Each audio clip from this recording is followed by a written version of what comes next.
வணக்கம் நேயர்களே, இது 8 திக்கும் என்று வழங்குவதற்காக நான் வி விஷ்ணுராஜ். முதலில் தலைப்புச் செய்திகளை பார்க்கலாம்.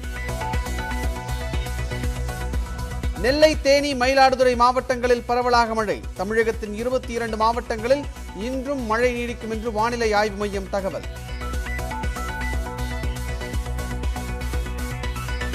இலங்கை கடற்படையால் தமிழக மீனவர்கள் தாக்கப்படுவதை தடுக்க நிரந்தர தீர்வு காண வேண்டும். படகு மூழ்கி மீனவர் இறந்த நிலையில் மத்திய வெளியுறவுத்துறை அமைச்சர் ஜெய்சங்கருக்கு முதலமைச்சர் ஸ்டாலின் கடிதம். அதிமுக கொடியையும் பொதுச் செயலாளர் பெயரையும் பயன்படுத்தி குழப்பம் விளைவிக்க சசிகலா முயற்சிக்கிறார்.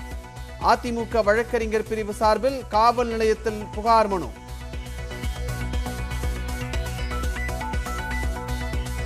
மதிமுகவின் தலைமை கழக செயலாளராக வைகோ மகன் துரை வையாபுரி நியமனம். வாரிசு அரசியல் இல்லை என்றும் வைகோ விளக்கம். பொள்ளாச்சி பாலியல் வழக்கு குற்றவாளிகளை உறவினர்களுடன் சந்திக்க வைத்த விவகாரம். சிறப்பு காவல் உதவி ஆய்வாளர் உட்பட 7 பேர் பணியிடை நீக்கம். தமிழகம் முழுவதும் சிவாலயங்களில் நடந்த அன்னாபிஷேக நிகழ்ச்சி.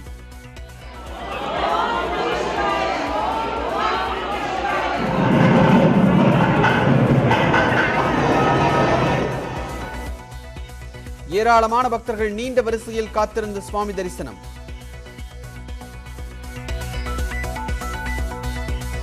சென்னையில் அம்மா உணவகங்களில் இரவில் சப்பாத்தி நிறுத்தப்படவில்லை. ஆட்குறைப்பு செய்யவில்லை என்றும் சென்னை மாநகராட்சி திட்டவட்ட மறுப்பு. அருணாச்சல பிரதேச எல்லையில் தளவாடங்களை குவித்து வருகிறது இந்திய ராணுவம். சீனாவிற்கு பதிலடி தரும் வகையில் தயார் நிலையில் வைக்கப்பட்டுள்ள போஃபர்ஸ் வகை பீரங்கிகள்.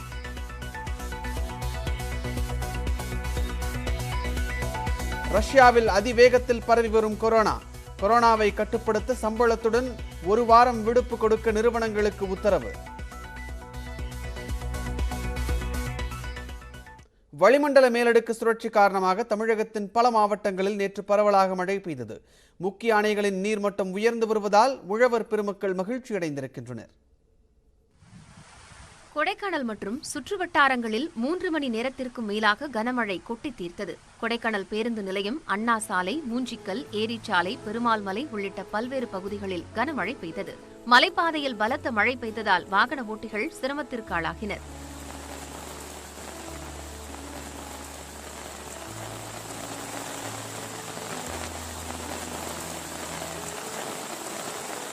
தேனி மற்றும் அதன் சுற்றுவட்டார பகுதிகளில் இடிமின்னலுடன் கூடிய கனமழை பெய்தது. பெரியகுளம், சோத்துப்பாறை, கும்பக்கரை, லோயர் கேம்ப் உள்ளிட்ட பகுதிகளிலும், கூடலூர், சுருளி அருவி, கம்பம் சுற்றுவட்டார பகுதிகளிலும் கனமழை கொட்டியது.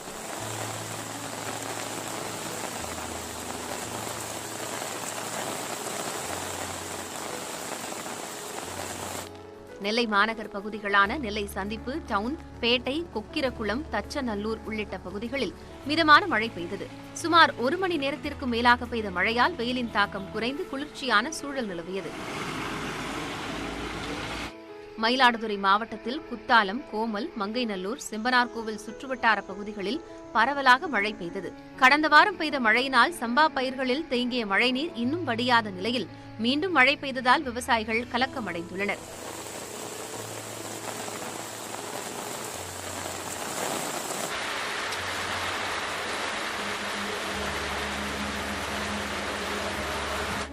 திருப்பத்தூர் மாவட்டம் ஆம்பூர் சுற்றுவட்டார பகுதிகளில் 2 மணி நேரத்திற்கு மேலாக கொட்டி தீர்த்த கனமழையால் சாலைகளில் மழைநீர் பெருக்கெடுத்து ஓடியது. கன்னிகாபுரம், சான்றோர்குப்பம், தேவலாபுரம், சாத்தம்பாக்கம், பெரியவரிகம் உள்ளிட்ட பகுதிகளில் கனமழை பெய்தது.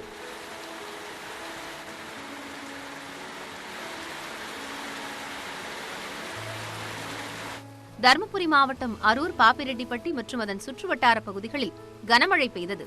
தீர்த்தமலை, டி ஆண்டியூர், நரிப்பள்ளி, பொம்மிடி, போ துரிஞ்சாபுரம் உள்ளிட்ட பகுதிகளில் 2வது நாளாக மழை பெய்ததால் விவசாயிகள் மகிழ்ச்சியடைந்தனர்.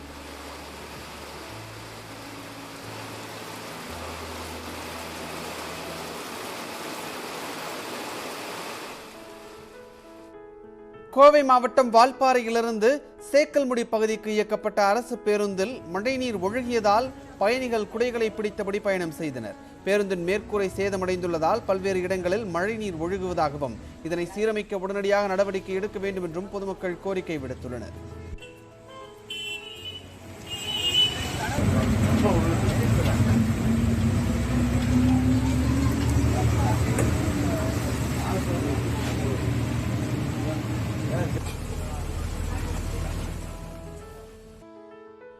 இலங்கை கடற்படையினரால் விரட்டப்பட்ட போது நடுக்கடலில் படகு மூழ்கியதில் காணாமல் போன தமிழக மீனவரை கண்டுபிடிக்க நடவடிக்கை எடுக்க கோரி வெளியுறவுத்துறை அமைச்சர் ஜெய்சங்கருக்கு முதலமைச்சர் மு.க.ஸ்டாலின் கடிதம் எழுதியிருக்கிறார்.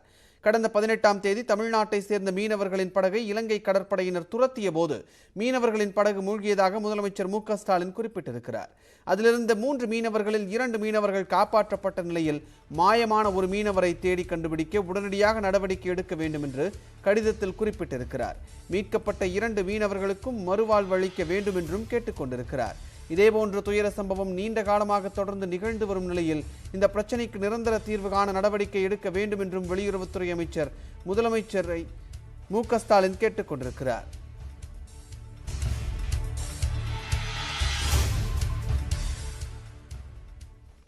சென்னை டிஜிபி அலுவலகத்தில் வீர வணக்க நாள் அனுசரிக்கப்பட்டு வருகிறது. கூடுதல் விவரங்களை நமது செய்தியாளர் கோகுலிடம் கேட்கலாம். கோகுல், விவரம் என்ன? நாடு முழுவதும் காவல் பணியின் போது உயிர் நீத்த காவலர்களுக்கு அஞ்சலி செலுத்தும் விதமாக இன்றைய தினம் வீர வணக்க நாள் அனுசரிக்கப்படுகிறது. 1959ஆம் ஆண்டு லடாக் பகுதியில சீன ராணுவத்தினரால் மத்திய தொழிற் பாதுகாப்பு படை சீன ராணுவம் நடத்திய தாக்குதலில் மத்திய தொழிற் பாதுகாப்பு படையை சேர்ந்த ஒரு 10 பேர் உயிரிழந்தார்கள். அன்றிலிருந்து அக்டோபர் 21ஆம் தேதி இந்தியா முழுவதுமே வீர வணக்க நாள் அனுசரிக்கப்படுகிறது. அதனையொட்டி பணியின் போது உயிர் நீத்த காவலர்களுக்கு அஞ்சலி செலுத்தும் விதமாக இன்றைய தினம் தமிழக டிஜிபி அலுவலகத்தில் அமைந்துள்ள நினைவு தூண் அருகே அஞ்சலி செலுத்தக்கூடிய நிகழ்வு தற்பொழுது நடைபெற்று வருகிறது. அந்த நேரலை காட்சிகளை தான் நாம் பார்த்துக் கொண்டிருக்கிறோம். முதலாவதாக தமிழக டிஜிபி சைலேந்திர பாபு அஞ்சலி செலுத்தி தன்னுடைய வீர வணக்கத்தை செலுத்தினார். அதனைத் தொடர்ந்து முன்னாள் டிஜிபிக்களும் அதே போல முப்படையை சேர்ந்த அதிகாரிகளும் தற்பொழுது பணியில் இருக்கக்கூடிய காவல்துறையுடைய டிஜிபிக்களும் கூடுதல் டிஜிபிகளும் ஒவ்வொரு காவல்துறை அதிகாரிகளும் தங்களுடைய அஞ்சலி செலுத்தி வீர வணக்கத்தை செலுத்தி வருகிறார்கள். அதாவது காவல் பணியில் பல்வேறு பணிகளில் உயிரிழந்த எதிரிகளிடம் போராடும் போதும் குற்றவாளிகளிடம் போராடும் போதும் உயிரிழந்த காவலர்களுக்கு அஞ்சலி செலுத்தக்கூடிய இந்த நிகழ்வு தான் தற்பொழுது நடைபெற்று வருகிறது. அதே போல தற்பொழுது கொரோனா காலகட்டத்தில் உயிரிழந்த கொரோனாவின் போது பணியில் இருந்து முன்கள பணியாளர்களாக செயல்பட்ட காவலர்களுக்கு அஞ்சலி செலுத்தக்கூடிய நிகழ்வும் இன்றைய வீர வணக்க நாள் நிகழ்வில் நடைபெறுகிறது. ஒவ்வொரு காவல்துறை அதிகாரிகளும் இந்த நிகழ்வின் போது தங்களுடைய அஞ்சலி செலுத்தி வீர வணக்கத்தை செலுத்தி வருகிறார்கள். அதே போல துப்பாக்கி குண்டுகள் முழுங்க இவர்களுக்கு உயிரிழந்த காவலர்களுக்கு வீர வணக்கமும் செலுத்தப்படுகிறது. 3 சுற்றுகள் வீதம் 44 காவலர்கள் 3 சுற்றுகள் வீதம் 132 குண்டுகள் முழுங்க இன்னும் சற்று நேரத்தில் அவர்களுக்கு அஞ்சலி செலுத்தக்கூடிய நிகழ்வு நடைபெறுகிறது. குறிப்பாக கடற்கரை ஓரமாக இந்த அஞ்சலி செலுத்தக்கூடிய நிகழ்வு என்பது அவர்களுக்கு ஒரு வீர வணக்கத்தை இந்த கடல் வாயிலாகவே செலுத்துவதாக பார்க்கப்படுவதாக தமிழக டிஜிபி தெரிவித்துள்ளார். இன்னும் சற்று நேரத்தில் இந்த வீர வணக்க நாளுடைய உரையையும் தமிழக டிஜிபி சைலேந்திர பாபு நிகழ்த்த உள்ளார். நேரலை காட்சிகள்ல பார்த்துக் கொண்டிருக்கிறோம். ஒவ்வொரு காவல்துறை அதிகாரிகளும் வரிசையாக வந்து தங்களுடைய அஞ்சலியை செலுத்தி வருகிறார்கள். தமிழக டிஜிபி அலுவலகத்தில் உயிர் நீத்த காவலர்களுக்கு என்று ஒரு நினைவு தூண் உள்ளது. அந்த நினைவு தூண் அருகே தான் இந்த வீர வணக்க நிகழ்வானது நடைபெறுகிறது. ஒவ்வொரு ஆண்டும் அக்டோபர் மாதம் 21ஆம் தேதி நாடு முழுவதுமே காவல் பணியின் போது பல்வேறு காலகட்டங்களில் உயிர் நீத்த காவலர்களுக்கு இந்த வீர வணக்கத்தை செலுத்தக்கூடிய நிகழ்வு நடைபெறுகிறது. அதனைத் தொடர்ந்துதான் ஒவ்வொரு வருடம் நடைபெறுவதை போல இந்த வருடமும் அக்டோபர் 21ஆம் தேதி தமிழக டிஜிபி சைலேந்திர பாபுடைய அணிவகுப்பு தலைமையில் இந்த மரியாதை நிகழ்வானது நடைபெற்று வருகிறது. சென்னை டிஜிபி அலுவலகத்தில் வீர வணக்க நாள் அனுசரிக்கப்பட்டு வருகிறது. அங்கிருந்து வரக்கூடிய நேரலை காட்சிகளை தற்போது நாம் பார்த்தோம். அது குறித்த கூடுதல் தகவல்களை நமது செய்தியாளர் கோகுல் வழங்க பார்த்தோம். நன்றி கோகுல், உங்களுடைய தகவல்களை. ஊரக உள்ளாட்சித் தேர்தலில் திமுகவினரின் முறைகேடுகள் மீது நடவடிக்கை எடுக்க வேண்டும் என்று தமிழக ஆளுநர் RN ரவியிடம் எதிர்க்கட்சித் தலைவர் எடப்பாடி பழனிசாமி வலியுறுத்தியிருக்கிறார். அதிமுகவிற்கும் சசிகலாவிற்கும் எந்த தொடர்பும் இல்லை என்றும் அவர் கூறியிருக்கிறார்.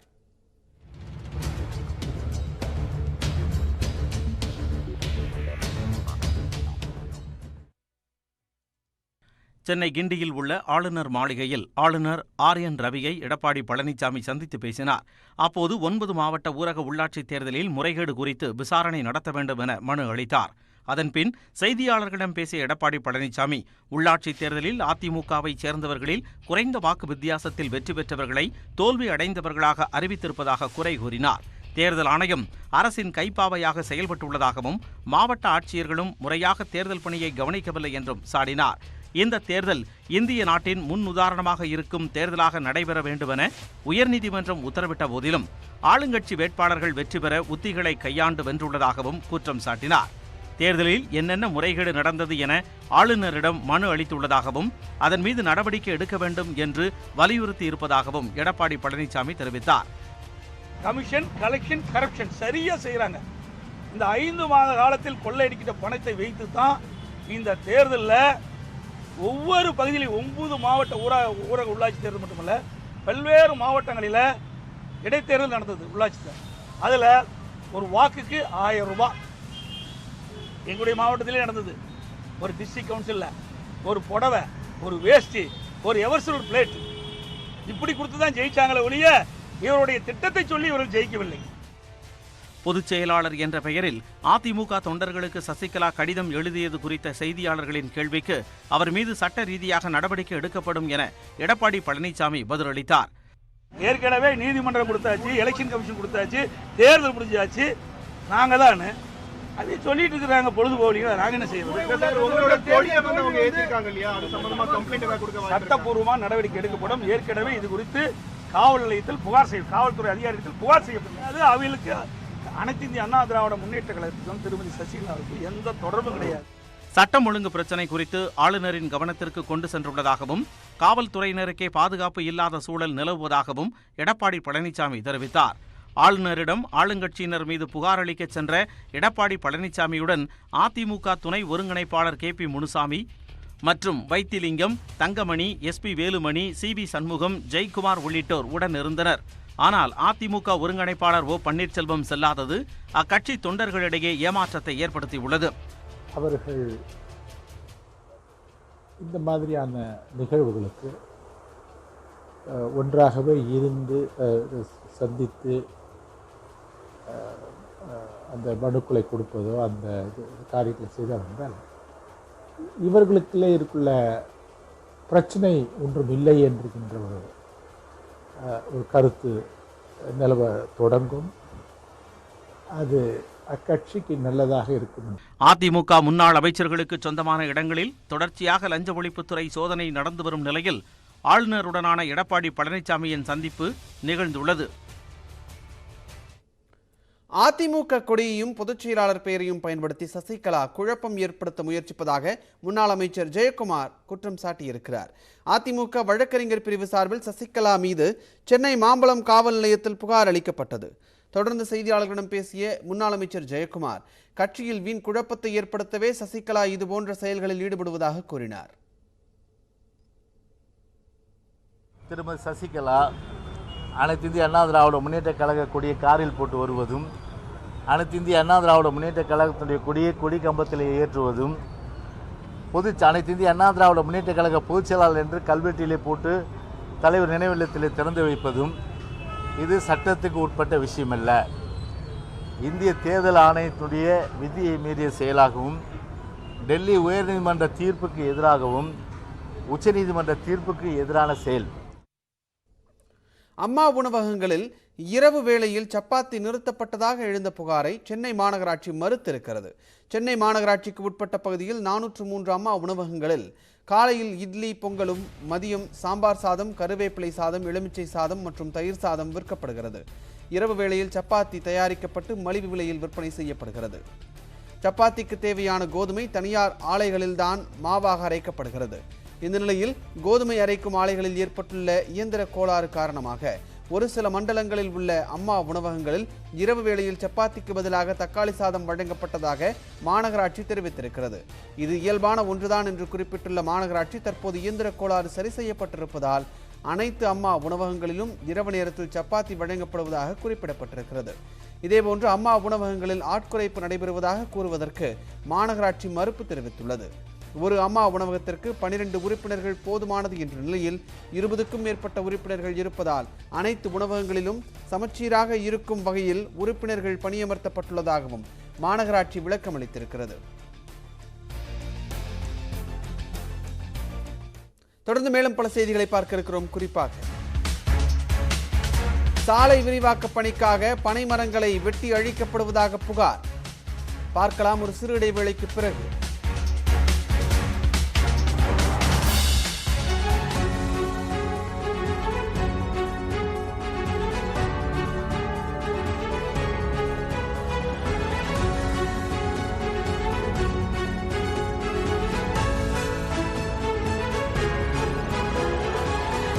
ஐப்பசி மாத பௌர்ணமியை ஒட்டி தஞ்சை பெரிய கோவிலில் பெருவுடையாருக்கு அன்னாபிஷேகம் நடைபெற்றது.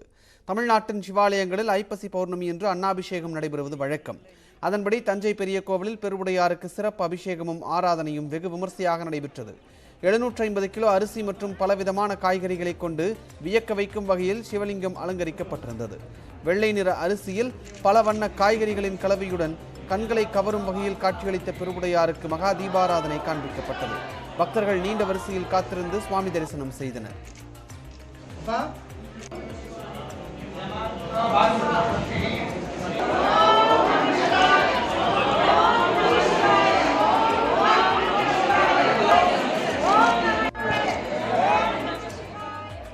இதேபோன்று தூத்துக்குடி சங்கர ராமேஸ்வரர் கோவிலிலும் அன்னாபிஷேகம் வெகு விமர்சையாக நடைபெற்றது. அரிசி மற்றும் காய்கறிகளால் அலங்கரிக்கப்பட்ட சுவாமி சிலையை மக்கள் ஆர்வமுடன் கண்டு தரிசனம் செய்தனர். அன்னாபிஷேக அலங்கார காட்சியை பார்த்தால் அன்னதோஷம் விலகும் என்பது மக்களின் நம்பிக்கையாக உள்ளது. காஞ்சிபுரம் மேற்கு ராஜ வீதியில் அமைந்துள்ள கச்சபேஸ்வரர் ஆலயம், சின்ன காஞ்சிபுரத்தில் அமைந்துள்ள புண்ணிய கோடீஸ்வரர் ஆலயம் மற்றும் ஏகாம்பரநாதர் உள்ளிட்ட பல்வேறு சிவாலயங்களில் அன்னாபிஷேகம் நடைபெற்றது. இதில் மூலவர் சிவலிங்கம் அன்னத்தால் அலங்கரிக்கப்பட்டு சிறப்பு தீபாராதனை நடைபெற்றது.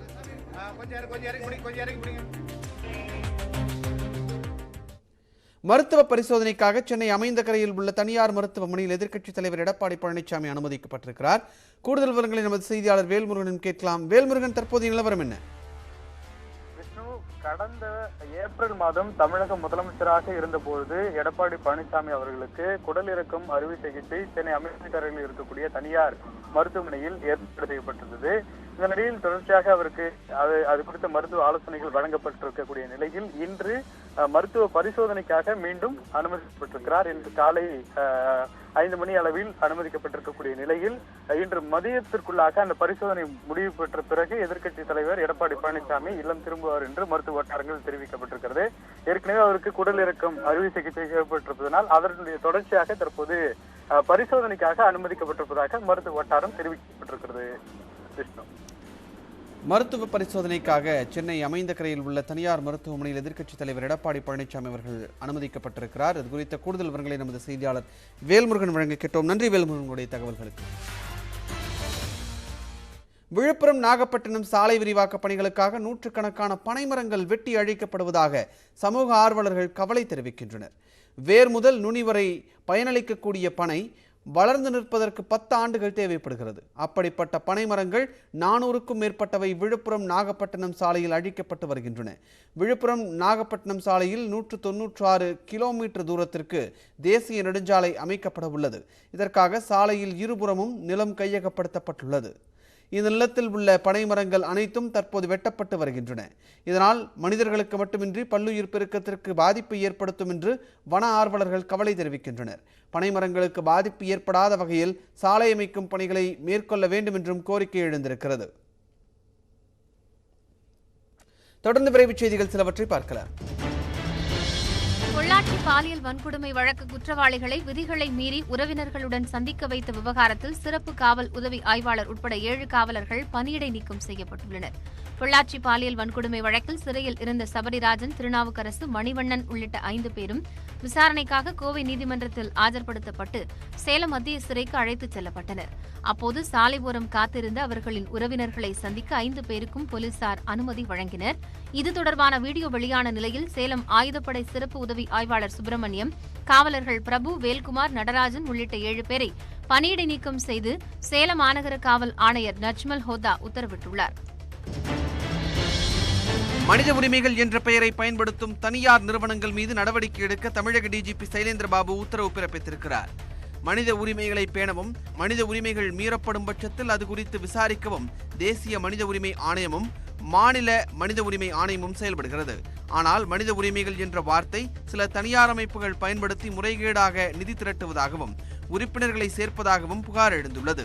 மனித உரிமைகள் என்ற பெயரை தனியார் அமைப்புகள் தங்களது நிறுவனங்களுடன் சேர்த்து பயன்படுத்த தடை உள்ளது. அதனை மீறி மனித உரிமைகள் ஒன்றியம், கவுன்சில் என்ற பெயரில் வாகனங்களில் ஸ்டிக்கர் ஒட்டியிருந்தாலோ நிறுவனம் நடத்தினாலோ சம்பந்தப்பட்ட அமைப்பின் மீது நடவடிக்கை எடுக்க டிஜிபி சைலேந்திரபாபு உத்தரவிட்டுள்ளார். வான் இலக்குகளை தாக்கக்கூடிய ராணுவ ஆயுதங்களின் ஒத்திகை அருணாச்சல் பிரதேசத்தில் நிகழ்த்தப்பட்டது. தவாங் அடுத்துள்ள எல்லை கட்டுப்பாட்டு கோட்டு பகுதியில் மேம்படுத்தப்பட்ட L-70 துப்பாக்கிகளை கொண்டு ஒத்திகை நிகழ்த்தப்பட்டது. பெண் கேப்டனான சரியா அபாசி தலைமையில் நடைபெற்ற நிகழ்வில் வெவ்வேறு திசைகளில் உள்ள இலக்குகளை குறிவைப்பது, வீரர்கள் துப்பாக்கிகளை கையாண்டு குறிவைத்து தாக்குவது தொடர்பாக ஒத்திகையின் போது எடுத்துரைக்கப்பட்டது. குளிர்காலத்தில் சீனாவின் அத்துமீறல்களை தடுப்பதற்கான பணிகள் எல்லையில் முடுக்கிவிடப்பட்டுள்ள நிலையில் இந்த ஒத்திகை செய்யப்பட்டுள்ளது. காவல் வீர வணக்க நாளை முன்னிட்டு காவலர்களை போற்றும் விதமாக உருவாக்கப்பட்ட பிரத்யேக பாடலை தமிழக காவல்துறை வெளியிட்டுள்ளது. பணியின் போது உயிர்நீத்த காவலர்களை போற்றும் விதமாக ஒவ்வொரு ஆண்டும் அக்டோபர் 21ஆம் தேதி காவலர் வீர வணக்க நாளாக அனுசரிக்கப்படுகிறது. இந்த ஆண்டு காவலர் வீர வணக்க நாளை ஒட்டி பிரத்யேக பாடல் வெளியிடப்பட்டுள்ளது. ஜிப்ரான் இசையில் உருவாகியுள்ள இந்த பாடலை திருப்பத்தூரைச் சேர்ந்த பார்வையற்ற மாற்றுத்திறனாளி திருமூர்த்தி பாடியுள்ளார்.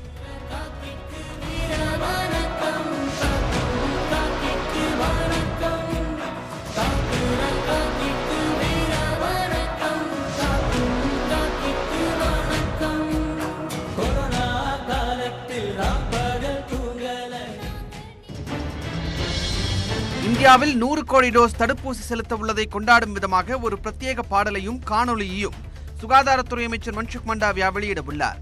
நாட்டில் 18 வயதிற்கு மேற்பட்டோருக்கு தடுப்பூசி செலுத்தும் திட்டம் தொடங்கியதிலிருந்து தற்போது வரை 99 கோடியே 12 லட்சத்திற்கும் அதிகமானோருக்கு தடுப்பூசி போடப்பட்டுள்ளது.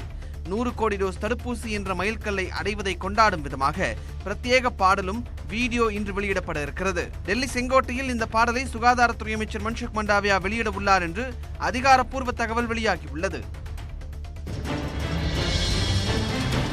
உத்தரப்பிரதேச மாநிலம் லக்னோவில் சாலை விபத்தில் காயமடைந்த பெண்ணுக்கு காங்கிரஸ் பொதுச் செயலாளர் பிரியங்கா காந்தி முதலுதவி சிகிச்சை அளித்தார். உத்தரப்பிரதேச மாநிலம் ஆக்ராவில் திருட்டு வழக்கில் கைது செய்யப்பட்ட துப்புரவு பணியாளர் ஒருவர் சிறையில் விசாரணையின் போது உயிரிழந்தார். அவரது குடும்பத்தாரை சந்தித்து ஆறுதல் கூறுவதற்காக பிரியங்கா காந்தி ஆக்ரா செல்லும் வழியில் போலீசாரால் தடுத்து நிறுத்தப்பட்டார். உரிய அனுமதி பெறாததால் ஆக்ரா செல்ல அனுமதிக்க முடியாது என்று போலீசார் கூறிய நிலையில் பிரியங்கா காந்தி அரசியலமைப்பு சட்டப்படி ஒருவர் நாடு முழுவதும் தடையின்றி பயணம் செய்ய முடியும் என ஆவேசமாக வாதிட்டார். இதைத் தொடர்ந்து பிரியங்கா காந்தி ஆக்ரா செல்ல அனுமதிக்கப்பட்டார். பின்னர் ஆக்ரா செல்லும் வழியில் கோமதி நகரில் சாலை விபத்தில் காயமடைந்த பெண்ணுக்கு பிரியங்கா காந்தி முதலுதவி சிகிச்சை அளித்தார். அந்த பெண்ணின் பாதத்தை பிடித்து காயத்தின் மீது மருந்து தடவி பஞ்சால் சுத்தம் செய்தது காண்போரை நெகிழ செய்தது.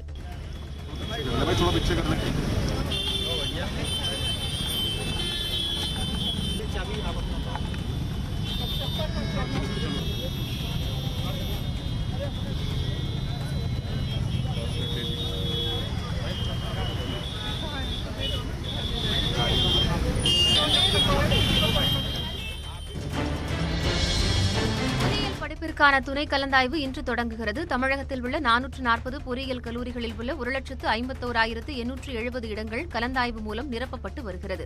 சிறப்பு பிரிவினர் மற்றும் பொது பிரிவினருக்கான முதற்கட்ட கலந்தாய்வில் 89,187 இடங்கள் நிரப்பப்பட்டன. இதனிடையே எஞ்சியுள்ள இடங்களை நிரப்புவதற்கு துணை கலந்தாய்வு நடைபெறும் என அறிவிக்கப்பட்டது. துணை கலந்தாய்விற்கு 9,455 மாணவர்கள் விண்ணப்பித்துள்ளனர். அவர்களுக்கான தரவரிசை பட்டியல் இன்று வெளியிடப்பட உள்ள நிலையில் இன்றே கலந்தாய்வும் தொடங்குகிறது. அக்டோபர் 23ஆம் தேதி மாணவர்களுக்கான கல்லூரிகள் ஒதுக்கப்படும் என்று தெரிவிக்கப்பட்டுள்ளது. கேரள மாநிலத்தின் கலடா ஆற்று பாலத்தில் மீன்பிடிப்பதற்காக இளைஞர் ஒருவர் குதித்த காட்சி சமூக வலைதளத்தில் வைரலாகி வருகிறது. கேரள மாநிலத்தில் பெய்த தொடர் மழையால் கலடா ஆற்றில் வெள்ளப்பெருக்கு ஏற்பட்டது. அப்போது ஆற்றுப்பாலத்தில் நின்று கொண்டிருந்த இளைஞர் ஒருவர் திடீரென ஆற்றில் குதித்தார். பின்னர் சிறிது நேரம் கழித்து கரைக்கு திரும்பிய அவர் 20 கிலோ எடையுள்ள ராட்சத மீனை பிடித்து கொண்டு வந்தார். வெள்ளப்பெருக்கில் எதிர்நீச்சல் போட்டு மீனை பிடித்து வந்த இளைஞரை பலரும் பாராட்டி வருகின்றனர்.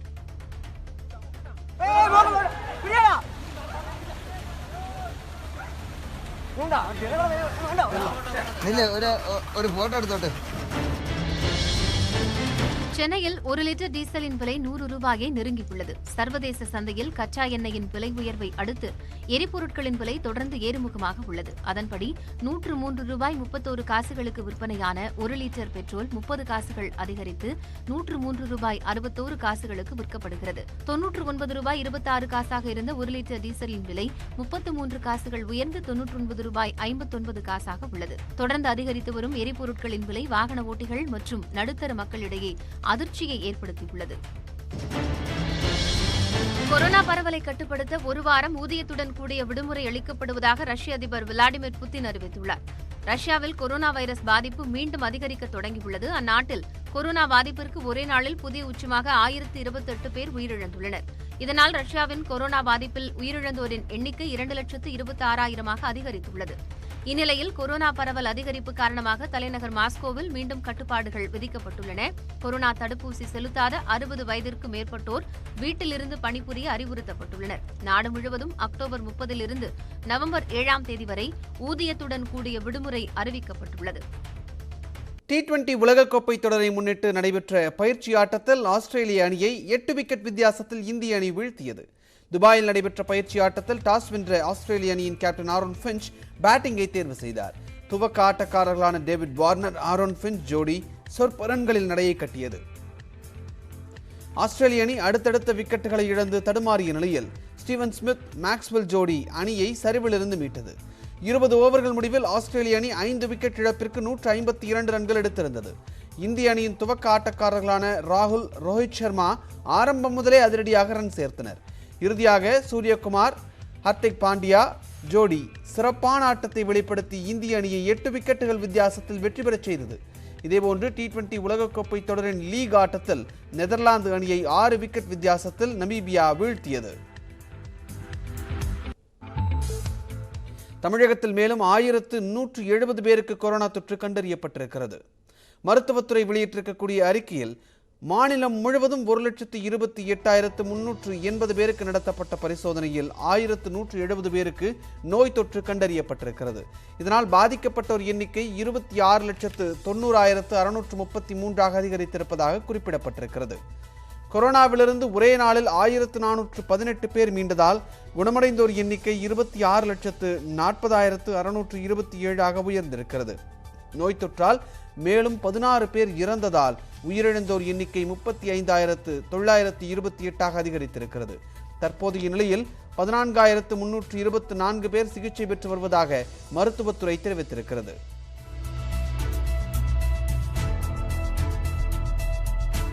மாவட்டங்களை பொறுத்தவரை அதிகபட்சமாக சென்னையில் 148 பேருக்கு கொரோனா தொற்று உறுதி செய்யப்பட்டுள்ளது. கோவையில் 141 பேரும், செங்கல்பட்டில் 93 பேரும், ஈரோட்டில் 91 பேரும் கொரோனாவால் பாதிக்கப்பட்டுள்ளனர். திருப்பூரில் 67 பேருக்கும், தஞ்சாவூரில் 51 பேருக்கும் நோய் தொற்று கண்டறியப்பட்டிருக்கிறது. உயிரிழப்பை பொறுத்தவரை அதிகபட்சமாக கோவையில் 6 பேர் உயிரிழந்தனர். கல்வி, அறிவியல், கலாச்சாரம் சார்ந்த ஐக்கிய நாடுகள் அமைப்பான யுனெஸ்கோ இந்திய கல்வி நிலை சார்ந்து வெளியிட்டிருக்கக்கூடிய சில முக்கிய புள்ளி விவரங்களை வரைகலை மூலம் விளக்குகிறார் சிறப்பு செய்தியாளர் அபிநயா.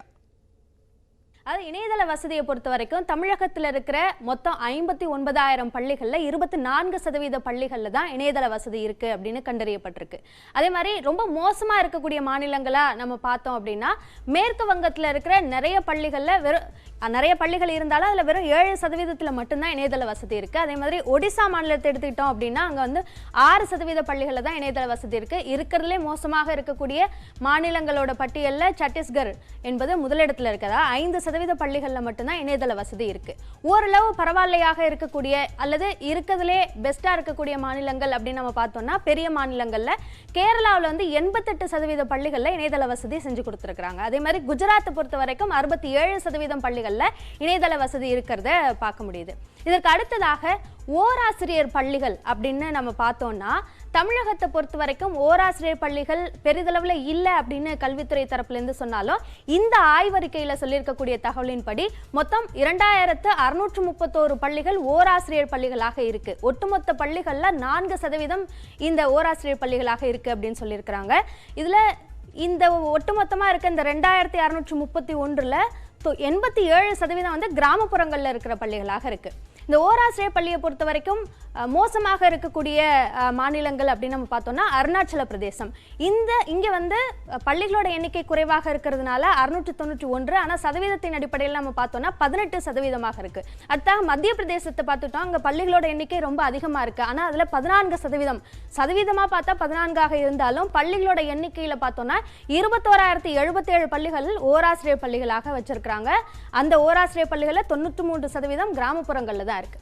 ஓரளவு பரவாயில்லையா இருக்கக்கூடிய மாநிலங்கள் அப்படின்னு பார்த்தோம்னா கேரளாவில் வந்து நல்லா இருக்கு. அதாவது ஓராசிரியர் பள்ளிகளோட எண்ணிக்கை வெறும் 351 தான் இருக்கு. இந்த எண்ணிக்கையும் இருக்கக்கூடாது தான், ஆனாலும் மற்ற மாநிலங்களோட ஒப்பிடும்போது 351 அப்படின்றது குறைவாக இருக்கு. சதவீத அடிப்படையில் பார்த்தோம்னா 2. தமிழகத்தை பொறுத்த வரைக்கும் காலி இடங்கள் அந்த அளவுக்கு இல்லை அப்படின்னு சொல்லப்படுது.